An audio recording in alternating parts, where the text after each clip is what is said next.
સુરેન્દ્રનગરના પૂર્વ સાંસદ અને કેન્દ્રીય મહિલા બાળ વિકાસ મંત્રીના બહેન ઉપર હુમલો થતાં ચકચાર મચી છે. સુરેન્દ્રનગરના પૂર્વ સાંસદ અને કેન્દ્રીય મહિલા બાળ વિકાસ મંત્રી ડોક્ટર મહેન્દર મુંજપરા સાહેબના સગા બહેન ઉપર મહિલા પોલીસની હાજરીમાં મારામારી અને હુમલાની ઘટના બનતા ચકચાર મચી જવા પામી છે.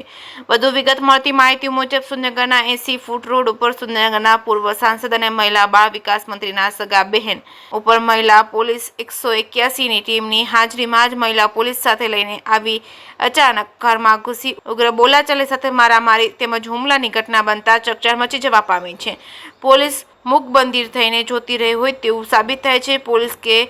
પોલીસે પણ મદદગારી કરી છે તેવું લોકમુખે ચર્ચાઈ રહ્યું છે. ત્યારે મહિલા બાળ વિકાસ મંત્રીના સગા સંબંધીને સુરક્ષાને બદલે હુમલાની ઘટના બને છે અને પોલીસ જોતી રહે તેવો ઘાટ સર્જાતા લોકોમાં ચર્ચાઈ રહ્યું છે કે આમ લોકો ક્યારે સુરક્ષિત રહેશે. પૂર્વ સાંસદના ભાણેજના લગ્નના 1.5-2 વર્ષથી ઘરકંકાસ ચાલતો હતો. લગ્નના 1.5 થી 2 વર્ષમાં ઘરકંકાસ શરૂ થયો હતો. પૂર્વ સાંસદના ભાણેજ ભાવિનભાઈ સાબલિયાના લગ્ન 2015માં મૂળીના જસાપર ખાતે રહેતા ધર્મેન્દ્રભાઈ કલાડિયાની પુત્રી ઈલાબેન સાથે થયા હતા. લગ્નના 1.5 થી 2 વર્ષમાં જ ઘરકંકાસ શરૂ થઈ ગયો હતો. આથી ઈલાબેન 7 વર્ષથી પિતાના ઘરે હતા. ભાવિનભાઈએ છૂટાછેડા લીધા વગર જ મૈત્રી કરાર કર્યા હોવાના ખબર મળતા ઈલાબેન પરિવારના સભ્યો અને 181ની ટીમને લઈને સાસરે આવ્યા હતા. એ સમયે માથાકૂટ થઈ ત્યાંથી પૂર્વ સાંસદ ડોક્ટર મુંજપરા પણ બહેનના ઘરે દોડી આવ્યા હતા.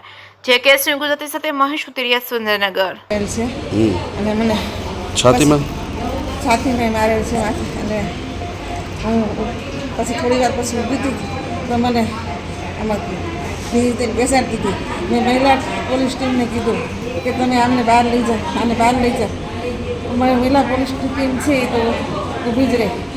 કઈ કર્યું નહીં? કોણ કઈ ટીમ હતી? કઈ હતી? નામ તો મને નથી ખબર. 181 વાળા હતા. ગાડી હતી? હા, 181 ગાડી હતી. એક ડ્રાઈવર હતો અને બીજા કેટલા? બે બેન હતા અને બીજા પોલીસ હતા. બીજા આને જોડે જે આવેલા હતા એ બીજા 3-4 મહિલા હશે. મારું બહુ ધ્યાન નથી. 3-4 તો હતા જ તે. હારે હતા? હા, હારે હતી. બીજા બે અજાણા? હા, અજાણા. હું નથી ઓળખતી. આ લોકો સાથે આવ્યા હતા. સીધા તમને મારવા માંડ્યા? હા, એ છોકરી સીધી ઉપર ગઈ. મારા બા દીકરા આગળ જતી રહી ઉપરના રૂમમાં. એની મમ્મી મને નીચે મારી. શું કહેતા હતા? એ કે તને અડધી તો બાંધી છું, હવે તને પૂરી કરી નાખવાની છે કે તને તારા છોકરાને લઈને આવે કે જીવન નથી અને દિન પૂરા કરી નાખવા છે કે મારી તમારા કોર્ટ કેસમાં કંઈ હુકમ આવેલો છે? હા, કોર્ટ કેસમાં મારે છે હુકમ.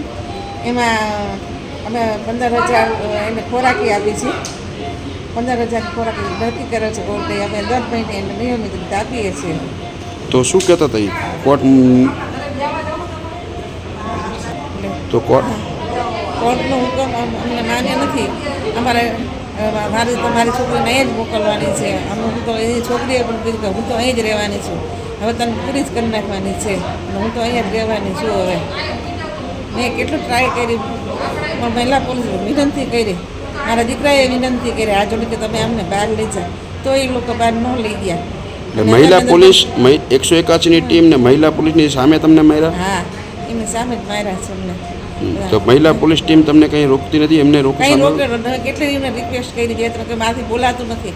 મને હાર્ટની તકલીફ, બાય સર્જરી કરાવેલ છે, મને ડાયાબિટીસ છે, મને પગનું ઓપરેશન કરાવેલ છે, 2 આંખના મોતિયા ઉતર્યા, 8 વર્ષથી હું સતત બીમાર છું, મારાથી ચલાતું પણ નથી. તો એ લોકો રિક્વેસ્ટ કરી સાંભળીને પેલી છોકરી બોલતી રહી, એની મમ્મી દીધી અને મારતા રહ્યા તમે? હા, માર્યા અમને. માથામાં માર્યું છે. શું કહેતા હતા? એ કે તમને જાનથી મારી નાખવાની છે કે. બળદેવભાઈ શંકરભાઈ સાવલિયા. શું બનાવ બન્યો? મારા ઘરે 181 ટીમના 2 લેડીઝ કોન્સ્ટેબલ અને એક ડ્રાઈવર. કેટલા વાગે? લગભગ 12 વાગે. અને મારા જે દીકરાની વહુ છે એની મમ્મીને એ વહુ અને બીજા 4-5 ભાઈ. શું નામ છે એમનું? ઈલાબેન વહુનું નામ અને એના મમ્મીનું નામ હંસાબેન છે. એટલે કે અમે કાઉન્સેલિંગ કરવા આવ્યા છીએ એવું પોલીસ કોન્સ્ટેબલ હતા લેડીઝ. એમને મને કીધું એટલે મેં ગેટ ખોલ્યો. તો ગેટ ખોલતા જ એ લોકો અંદર ધક્કો મને મારીને પાડી દીધો અને સીધા ઘરમાં ઘૂસી ગયા. પછી મારો દીકરો ઉપરના રૂમમાં હતો, એની પાસે ઈલાબેન પહોંચી ગયા અને એને મારવા માંડ્યા.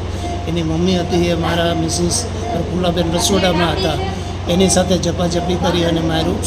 મેં ઘણી રિક્વેસ્ટ કરી મહિલા કોન્સ્ટેબલને કે બેન તમે સાથે લઈને આવ્યા છો બધાને તો આમને રોકો, પણ એમણે કોઈ એવો પ્રયત્ન કર્યો નહીં. અને અમે એમને કીધું કે તમારે કાઉન્સેલિંગ કરવું હોય તો કોર્ટમાં મેટર ચાલે છે, કોર્ટમાં અમે આવશું અથવા તો તમારી ઓફિસે આવીએ, ઘરમાં આવી માથાકૂટ તમે ન કરો.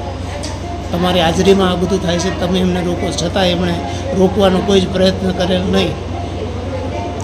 પોલીસે કંઈ તમને કીધું?